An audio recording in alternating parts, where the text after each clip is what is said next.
لتدخل تابعناه في الصورة. محاولة لفائدة المنتخب الوطني المغربي. إيليا الحديدي إمكانية تسديدة. هدف تعادل لفائدة المنتخب الوطني المغربي.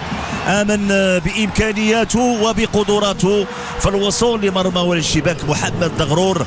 إيليا الحديدي يعني تسديده من حديد كتمكن من معانقه الشباك التونسيه، وهدف التعادل لفائده المنتخب الوطني المغربي. امامنا اكيد سيد فوزي القجع رئيس الجامعه الملكيه المغربيه لكره القدم، واكيد المسؤولين اكيد الحاضرين لمتابعه هذه المباراه، وفرحه كبيره للجماهير المغربيه بهدف التعادل بواسطه اللاعب إيليا الحديدي. لاحظوا التمريره، إيليا الحديدي خذ الكرة بالصدر، هنا يراوغ تسديده بالرجل اليسرى قويه ارضيه، لم يتمكن دغرور من ابعادها، والمنتخب الوطني المغربي يعود في النتيجه ديال هذه المباراه في الوقت اللي صراحه التدخل اللي كان امام اللاعب محمد امين مصطفى. فاعتقد يعني كان هناك خطا واعتقد بانه كان هناك ضربه جزاء على اي يعني الكرة تنصف اللاعبين وتنصف المنتخب الوطني المغربي بهدف تعادل، وبإمكان العناصر الوطنية إضافة لما لا